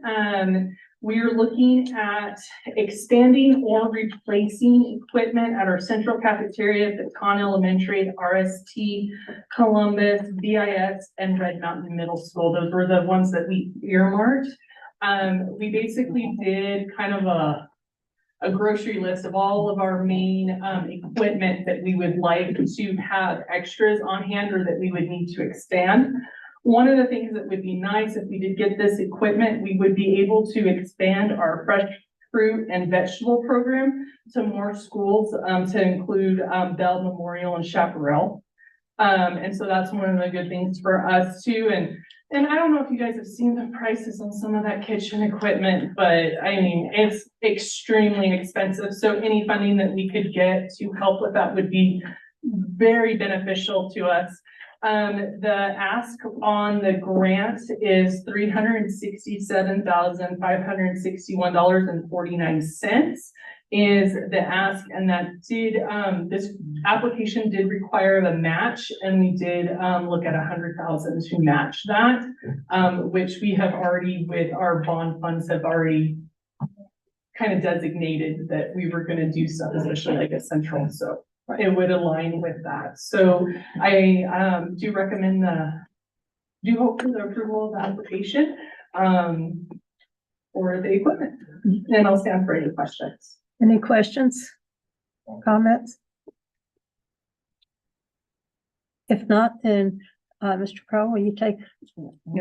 I'm sorry, we need a motion. I'm just going on. I'm sorry. Do we have a motion? I'll make that motion. I'll second that. Okay, we have a motion and a second. Now, Mr. Crowe, will you take? Mr. Roscoe? Yes. Mrs. Paez? Yeah. Mrs. Cameron? Yes, Mrs. Hernandez? Yes. Mr. Crowe, yes. okay, the motion passes. Thank you. Thank you. Thank you. All right, Madam President, members of the board, Mr. Sines is here for your consideration and approval of an amendment to Help New Mexico. Madam President, members of the board, Superintendent Chavez. I stand before you to ask for your approval to the amendment to change the signing of Help New Mexico from Idia Colon to President Griego. And this is my first opportunity with this grant. It ends June 30th of 2024. So this will be something that we want to go ahead and change the signing. And we have one more opportunity in March, April or March, to go ahead and go over the team transition with our preschool. So I ask for your approval. So this is for help or through help? Help is part of the transitional team Mhm. for preschool, and they just want to change Director Edie Colon to take her name out for the final signing for each time that we meet. Oh, okay. Oh, I see. So President Griego wants to be put on the. Okay, so we're just changing. Yeah, she'll continue to be part of the meetings with the transitional team, but he will go ahead and have the final signature to go ahead. Okay. Okay. Any other question? If not, I'll entertain a motion for the consideration and approval of the amendment to the Help New Mexico MOU. I'll make a motion. I'll second that. Okay. Would you call for the vote, please? Yes, ma'am. Mr. Roscoe? Yes. Mrs. Paez? Yes. Mrs. Hernandez? Yes. Mrs. Cameron? Yes. Mr. Crowe, yes. Okay, the motion carries. Thank you. Thank you. Sines. Same I to think you. Mr. Sines and Mr. Parker have related ties, yeah. That's what I noticed. Mine too. Huh? I got my socks. Oh my goodness. Who else has it? Oh my goodness. He has socks. Yeah. Oh, no. Gotta have the green socks on, man. He's my favorite character. That's not surprising. Right? I think I'm gonna go. It does grow 3 sizes. It's awesome. All right, we will All get right, back good job, on our agenda item. So, Madam President, members of the board, action item J, Mr. Wertz is here to present to you a resolution for the disposal of assets. Well, Madam President, members of the board, Superintendent Chavez, I'm back. It just doesn't seem like it stops coming in. It comes in, we try to get things emptied and more comes. I think with the influx of money, there's been a lot of furniture and a lot of things purchased throughout the schools. And I think that there's gonna be more coming from what I've seen with the PRs out there and POs, so we ask for your approval to get rid of some of this stuff. Nobody wants it. We always put it out there to the principals and ask, but most of this is pretty well used. It's not real good stuff. Even the chairs, usually the chairs we get back are usable, but these are pretty bad. There are some things in there that are gonna be pretty good for something, but I know, some of it came from early college as they got new furniture moving into the new structure. And other elementaries are replacing like cafeteria tables that are Right. starting to have seats break faster than we can repair them. And, so it is a neat thing and it's just part of life around here. I would just like to add with the money that comes off of this, if we could buy recliners for in here, I think we. So I'm just putting my plug in. It's a great idea. Include that in your motion. So you, to get back to the subject. What we would completely just dispose of them, throw them away, or No, these They go to auction. they go to auction. Will go to auction. So the law tells us we need to put them at auction. Once they go to auction, we've had things that don't get bidded on at all. And once they go to auction, then they can be disposed of however we see Okay. fit. But you have to make an attempt. Usually, I'll try to put it back on auction again the second time, and usually I'll have success getting rid of it, but I have had 2 bid lots that have been to auction twice and haven't gotten one bid, and they ended up just going to the dump. Yeah. By then, they're pretty hammered. Right. Thank you. Any other questions? If not, I will entertain a motion for the approval of the resolution is for the disposal of assets. I'll make the motion. I'll second. We have a motion and a second. Would you please call for our vote, please? Yes, ma'am. Mr. Orozco, Yes. Mrs. Paez. Yes. Mrs. Cameron. Yes, Mrs. Hernandez. Yes. Mr. Crow, yes. thank you. The motion carries. Thank you. And our next item, Mr. Wertz is going to stay up for is our HVAC project for Red Mountain Middle School. Present a quote. Hey, good evening. Again, what we have up here for you is, we have a HVAC unit on the roof of Red Mountain that runs the cafeteria. And this unit has been functioning on and off for the past about 3 years. We've already sunk, I don't know, probably 20,000 into it in repairs. Last year, we replaced a compressor. And this year, 2 more compressors failed, the same one that was replaced, that told us we got a problem. We started looking into it deeper. There's some fried wires in the inside of it. There's some problems. And so, unfortunately, we didn't get this on the agenda because it was working when we did the HVAC replacements at Red Mountain. It was functioning. And so it just kind of got bypassed. And so here we are asking for it. We've asked for multiple proposals. We got 2 back. One was from Enoch Mechanical. And that one ended up being the cheaper one at $194,512. And the other one was from Train. It came in at $198,734. I'm actually asking for your recommendation for Train, and I'm gonna give you 2 reasons why. They identified that the wiring leading into that was actually burnt. It's not melted, but it's burnt and it needs to be replaced. So that could be one of the reasons that their bid is higher, because that was not addressed by Enoch. The other thing is we have discovered that the Train units are so much better built, easier to work on. And Enoch is proposing a York unit, which is what we've had as standard. We want to start moving to Train units across the district. And so those are the 2 reasons why I'm asking it.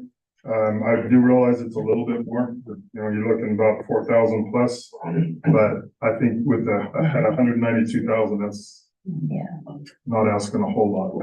Yeah. Anyways, that's what I have. If you have any questions, I will address those. So my understanding is this would be better material used. Be a better unit, yes. Yeah, We shopped, when we did the Esperanza, their unit was bad. And we shopped out, the only one we could get to get up there right away to get them going was a Train unit. And my technician came back and he told me, wow, so much better built. It should last way longer. I mean, I gotta admit that all of our units are old enough that we can't even find parts for a lot of them anymore. Right. And they're pretty well taken care of, but the Train is just a so much better built unit. thank you. Any other comments? If not, we will entertain a motion for the approval of the HVAC project for Red Mountain Middle School. I make that motion. We have a second. I'll second. Okay, we have a motion and a second. Would you call for the vote, please? Yes, ma'am. Mr. Orozco? Yes. Mrs. Paeta? Yes. Mrs. Cameron? Yes. Mrs. Hernandez? Yes. Mr. Crowe, yes. The Thank you. motion carries. Thank you.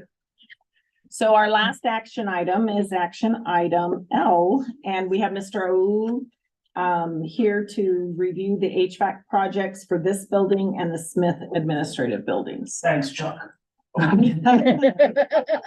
Just saying what he told me. So Madam President, members, Superintendent Chavez. We'll put you ahead of George next time. What you guys have before you is a proposal from Enoch Mechanical to perform HVAC work here at Admin Cody and Smith Admin Building. So the work entails replacing all the HVAC units here, the package units, but also including the automation for this building. So we would put it with our energy manager that we have now. We were able to schedule it for any times to come on and off, making it more efficient. With Smith Admin, we're replacing the last of the evaporative air coolers that we have over there, but also adding some split systems and package units. So we're asking for board approval to award Enoch Mechanical for the HVAC work associated with both Admin Cody and Smith Admin Building. And I just want to add that all of this HVAC is being paid for through our ARP dollars. Because it's one of the things that is very much encouraged and will be a long-lasting investment. It's not just one and done, gone, like kind of thing, like we have to Right. replace it So all the a lot time. of these do have, Yeah. with the ARP funding, we have the deadlines of September 30th to get those done. So we have a very short window to get it done. But with that, I'll stand for any questions that you guys may have. Didn't they get, the board already approved that, this one right here? That was the design. Right. And so this is the actual, those were the designs that, well, I guess that's what it's called, right? The design fees. Yeah. Now this is the general contract. Right, right.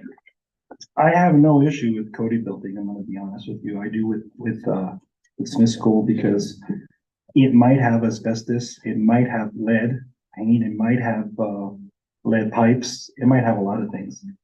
And so is it worth to do that for that? And then we're gonna be doing what, the gym? The gym is gonna be done. We're also looking at what they call the south classrooms that are offices right now. And then some of the west classrooms that. But we're gonna be doing small units, we're not gonna be putting big units on. No, so the gym is gonna require, I think, 2 15-ton units. And then the classrooms are gonna require, split systems that go actually into closets. Right. And so let me just kind of explain why we've gone forward with this, because I know you brought that concern up with the design. We don't have the money. We are currently using the gym right now for large trainings, and we don't have another space for that right now. I mean, I think some of those things could be addressed through our FMP when we decide what are we doing with administration buildings, what's going to happen. Florida branch is in pretty bad condition. We know that that's going to need to be addressed. It may or may not in our FMP be addressed. I know we have to pay extra for that. They tend to focus on the school sites, but we're kind of in a place where we don't have space for people and we don't have space for training mostly. And so we have people in these buildings that are working, and they're working in the summertime, especially in pretty nasty conditions because it's evaporative cooling and it's pretty miserable. So because we had the ARP dollars, it was like, let's do it. Let's make it happen.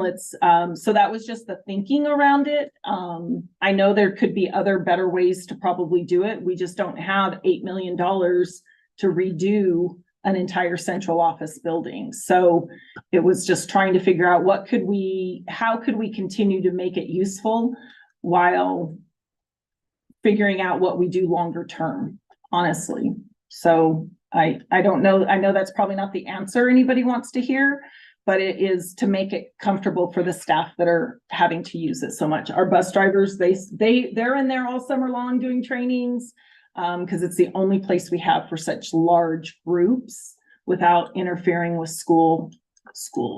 So Madam Go President, ahead, Kroll, so- Mr. Wertz. Can I go ahead and add that we have to turn off one of those air conditioners so that we can have that meeting, because if it's running, you can't hear anything the Right. presenters are saying. Yeah, the swamp cooler, sorry. Right. We live there. I know. And so, I mean, a lot of this came from a suggestion from us because we see what those large meetings have to do. And that's the only place we can put 75 to 85 people in the district for a meeting. And how Madam many, President, Mr. Kroll, as far as the concerns, I know, Mrs. Stoffer, our project manager, has probably a little bit more information, but we can look into those concerns as far as the lead, asbestos and stuff like that. I know that there was Mold probably. too. Cause it was brought to my mold too. The mold, we can certainly look into that and bring you guys an update on those, but I know there was some renovations done on the first floor, some abatement possibly done as well. As far as- My biggest concern is this, I just don't wanna invest money into something that's 100 years old. And where money could be put somewhere else. That's my personal opinion. That's what I see. Obviously, I trust both you and Mr. Wertz. I'm hoping that this is all that's gonna happen on that building, and that's fine. But I don't believe in that building. I'm gonna be very honest with you. I just don't. And I'll give you a good example. They told me that they were gonna tear down Chaparral, which is the school that I went to when I was a kid. Because it didn't have this. Eventually, that's what's gonna happen. It's gonna be torn down. And they're gonna build a new one there. This is when I first started. Obviously, this might happen when I'm gone now. But they're gonna tear it down. And yeah, I have a lot of meaning. That school has a lot of meaning to me, but it's gonna be tore down. And it's the same thing. We gotta get over the meaning of what Smith is. We gotta move on. It is 100 years old. It's great for storage. We gotta keep it up. And that's my only issue with it. I'm gonna be very honest with you. And then to invest in it, and then you still have problems over the years, and you still have problems. Just like, I think Chaparral looks good, but obviously there's issues with it. Yeah, and regardless, Mr. Kroll, regardless of which way we go with it, I think the investment, the HVAC investment is a good investment because of the appraisal value that we may get, regardless of which way we go with that building, right? I don't think it's gonna hurt us in the long term. I think it's gonna help us, regardless of what we decide to do. And we do have the money. It is money that is not coming. It's money that we're not gonna get again. That's right. Correct. That's correct. It's a lot of money. Yeah, it is one. It is. For HVAC, and I, not to take away from anybody, I understand that, you know, people need to stay warm and cool, but, and. It's expensive out there. Yeah. The pricing has not come down. It's actually trending upwards, so we just haven't seen those prices coming down just yet. So we're hoping next year, but it's staying pretty constant and going up. Superintendent Chavez, how many employees do we have in that building working there now? So we have all of special ed. Their side was taken care of with mini splits. And then we have, I'm counting, and our plan was to move some of we've got departments split in different places. And it's not a good way for them to be working. And so we were looking at having about 16 to 25 employees added over there. In addition to who's there now? Correct. Okay. That's correct. The west area over there, that's on the far end, the other side, basically. Correct. Yeah. I'm gonna make a motion. I'm gonna redo a motion. I'm sorry, but I'm gonna redo a motion that we do Cody Building, we do the gym, but we do not do, the west side. I think we can compromise with that. Before There's a motion on there? the table. Somebody needs to either second it. There's no more discussion once a motion comes. I'm sorry. I'm sorry. What do you mean? A second gonna needs ask to be questions. done and then a discussion can happen. So we have to, You've made a motion, so a Okay. second has to be done. Or it dies and then you can, Yeah. yeah. There's a, Is there a motion? There was. there is a second. motion, but Is there a second? No second, then okay, the then. motion dies. dies. So now it's back on the table for discussion. So I'm gonna ask you a question that you can blame Mr. Wertz for. why do we want to put an Enoch system in there instead of the train system? So it's not an Enoch system. Oh, I- Mechanical is the contractor. So Enoch Okay. Mechanical will provide whatever system we want, Okay. whether it's train, carrier. Okay. See, York. I'm learning something. The issue with. Me too, that was a great question. The issue with York is that on the supply and returns, we're kind of dedicated to them and we can't change that curbing. We'd have to change the entire curbing if we went to a train unit Okay. or a carrier unit, adding more cost. Okay. Or we'd have to put an adapter on it. So that's why we've typically stayed with York, but entertaining new units now, new manufacturers have given us, opened up our eyes a little bit more. So Mhm. we're open to that, but we're trying to keep costs at a Yeah, minimum. no. Try to spread the dollars a little bit more, so. Some of the contractors are also considering building that into the price, so if they have a different unit that's a better unit, trying to figure out financially, can they add the adapter or a different piece, so it's not a penalizing the district for that, so Okay. they're aware of that. Okay, okay. So once the I- the bids are submitted by this one, he'll tell us that these are the work units or training units. Okay. Thank you. I appreciate being educated on that. Any other questions or comments? If not, we need to entertain a motion. And I'm here, I changed my agenda here. For the quote for the HVAC projects for Cody and Smith Administration Building. I would move for approval of quote for HVAC projects for Cody and Smith Administration Building. Does that include all bids? Huh? Does that include all bid lots? Yes. Yeah. Do I have a second? I'll second. Okay, we have a second. Would you please call for the vote? Yes, ma'am. Mr. Roscoe, Yes. Mrs. Paez,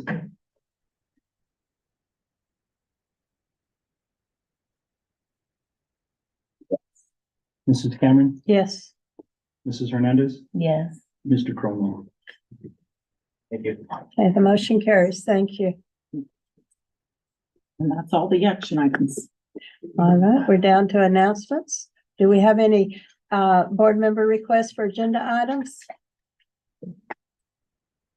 We're gonna be in Columbus next week. Correct. For next time. Correct. I'll wait till we come back. Is there something we can start working on for February? No, I'll bring it up. We'll bring it up in February. Okay. Any other request?